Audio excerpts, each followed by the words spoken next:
This recording will cover Chapter 9 in your textbook, Differentiated Instruction, except over here it's called Strategies Instruction. That's interesting. Okay, well, maybe this is not the right chapter. Hold, please. Okay, I think it is. I think for some reason this one just has a different name, but this is chapter 9, so I think it does line up. I kind of previewed it a few minutes ago and it looked like it lines up, so don't worry about the differences in names.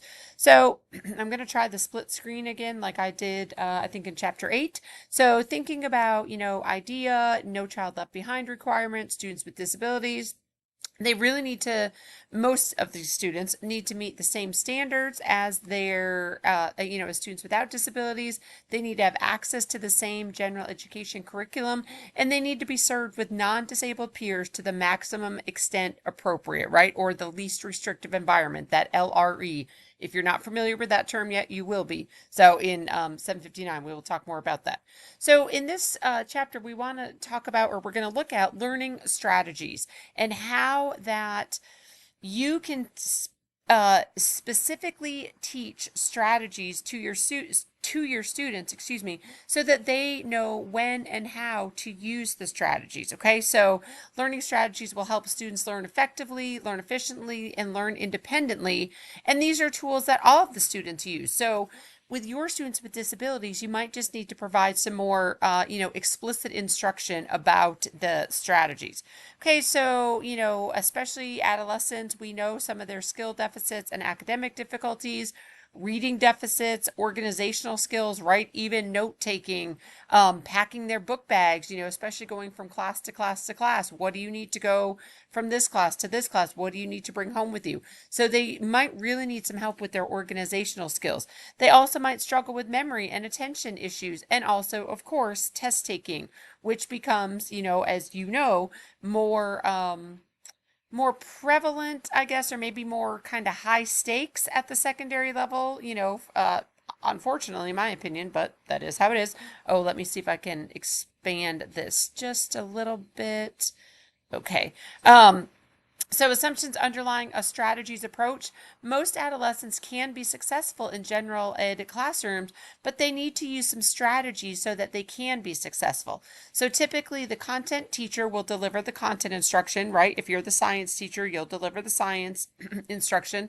And adolescents should really have a say in what strategies they use. We don't want to just say, okay, here's this strategy and you have to use this every single time. No, we want to teach them multiple strategies so that they can choose, oh, I think this one's a really great one. Oh, I'm going to use this for this particular, activity or whatever they might be learning that day. Okay, so the goal of teaching learning strategies, again, students use strategies independently, but they have to be taught those strategies, right? You can't just assume that they are going to know how to use some of these strategies. Students must have time to use the strategies and learn them and practice them and learn them again and use them again, right? And this really requires collaboration between regular and special education teachers. Okay, so I'm just kind of following along over here. So one of the strategies Oh, excuse me. So we'll get to the strategies instructional model in just a second. So there are some stages for practicing the strategies. You're not just going to teach it once and move on, right? You're going to use the verbal practice, controlled practice and feedback, advanced practice and feedback, and then you also need to teach your students when to generalize certain strategies. So if you teach them a strategy, you don't want them to think, oh, I can only use this in my second block science class, right? You want them to say, oh, I wonder if I could use this strategy in my math class or in my social studies class or something like that. Okay, so you want to make sure you teach them how and when to generalize. Okay, so the strategic instruction model over here, they call it the strategies instructional model. Same thing, Deschler and Shoemaker in 1988. It's also called the SIM, okay, strategies instructional model, or again strategic instruction model. So this includes it's an instructional system that includes curriculum materials, routines for teachers, strategies for students, teacher-focused interventions, and student-focused interventions. Okay, so you can see over here materials that can be modified to meet the unique needs of students, unique learning needs, routines for teachers to facilitate the success of students with learning problems, and strategies that students can actually use, right? If the strategies can't or aren't going to use if the students aren't going to use the strategies, it's kind of pointless to teach them, right? So we want to make sure that we're teaching strategies that students can actually use, okay? So you want to think about strategies to acquire for information, strategies for reading. That should have the word reading for there, I'm assuming. Dude, this PowerPoint is just a little bit of a disaster. Strategies for note taking and strategies for listening. Okay. All of these different strategies. So over here, they're talking about some student focused interventions using the strategies instructional model, aimed at students with learning skills, requires teachers to facilitate the use of a variety of student focused interventions or learning strategies. So such as, again, strategies that can help students acquire information over here, strategies that help students store and keep the information, and strategies that help students show what they have learned. Okay, so some strategies for reading. We need to teach our students, hey, reading really is a critical skill. There are some reading strategies that are helpful, finding the main idea, putting stuff in their own words, kind of rephrasing, stuff like that. Students with poor reading skills, we know they're at a major disadvantage, right? They struggle with comprehension, they struggle with accuracy, they struggle with expression, with speed, and really just overall fluency. So how are we going to help these students? Well, there are some decoding strategies which are necessary to read unknown words. So there's a word identification strategy called dissect, and I'm trying to find it over here in your textbook. I can't, oh wait, there is a page number. Hold on, let me see if I can see the page number. Oh, 188 in your textbook. I think I told y'all my math textbook does not have page numbers, the e-text, and it's very frustrating.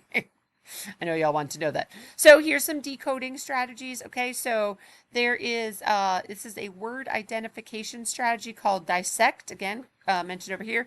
Discover the context, isolate the prefix, separate the suffix, say the stem, and examine the word. Okay, and then the CT, what do the CT stand for? I cannot remember. I think it goes, where is it?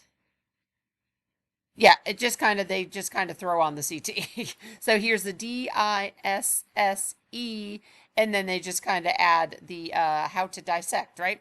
So you would actually teach this strategy. Okay, you would take the time to work through teaching this decoding strategy using Think Aloud, right? Modeling, then they model their Think Alouds. They describe in their own words, stuff like that, okay? Another strategy is called WIST, and I don't think this one is in the PowerPoint. Oh, there's a dissect one again. Discover content or context, isolate prefix, separate suffix, stay the stem, and examine the word. Okay. And then WIST right here is, I am not at all familiar with this strategy, to be honest. Word identification by analogy, vowel variations, spy or seek the part you know, and peeling off. Okay, so there is a little more in table 9.1 that might help you. I've never heard of the WIST strategy, I'm not going to lie. So if you are using it, good for you. You really need to think about how you're going to teach strategies systematically. Again, that Think Aloud, that's really important where you're modeling for them. Then the students can describe it in their own words. You need to repeat those steps with more difficult materials and then think about how you're going to assess those strategies. Okay, here is the WIST strategy again, word identification strategy training. Okay, some vocabulary building strategies. This, your textbook goes into more detail about these strategies. Learning wall. Here's the WIST. Again, it's a long strategy. So if you're wanting to learn more about that, I think it's now probably page 190. Okay, so sorts, learning wall, word wall, sorts, morphemic. Hold please. Oh boy. I'm on my laptop, and sometimes it does things like that.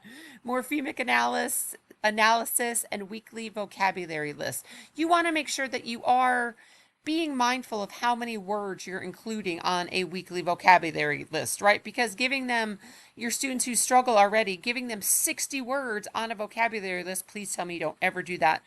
That's not helpful, right? You want to focus on a few specific words, provide lots of practice time during the week to use the words in context, okay? Not just, oh, here's what this word means, especially in science, math, social studies, stuff like that, right?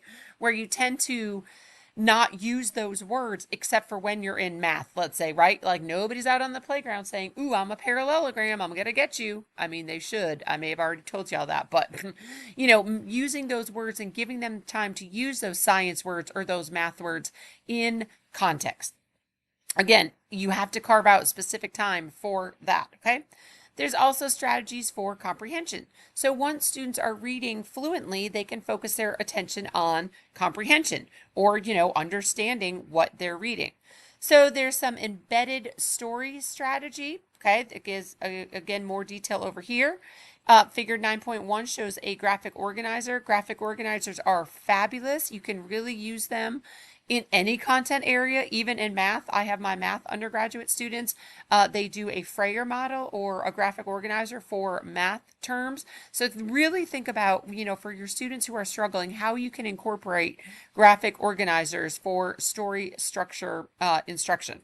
Okay, SQ3R, you may have heard of this one. Survey, survey, develop questions, and read, recite, and review. Okay, again, table 9.2 extends those steps. This one is paraphrasing and summarizing. I actually use the RAP strategy. Oh, I jumped ahead of myself. Shocking, I know. I use the RAP strategy. I teach it to my undergraduates. That's where you read a passage, ask questions about what you just read, and then put the ideas or information into their own words. And when I teach my students the RAP strategy, I have them do read, ask questions, and then come up with kind of two statements of their own. I kind of give them, a limit and some direction. So it's not just, okay, put all the information into your own words, because that could be a little overwhelming for some of your students who struggle. Story map, again, another visual representation, a graphic organizer. And then also reciprocal teaching. This requires students to read part of an assignment. Based on that reading, they predict what will occur in a following section. Well, never mind. Excuse me. I'm going to hold off on that comment. So acquiring information from textbooks, you want to think about how you can pre-teach that vocabulary. So teach it before you actually get to that chapter or get to that content. Pre-teach that vocabulary. Thinking about text structure, highlighting, right? Highlighting is a strategy. Some of your students probably highlight every single word, right?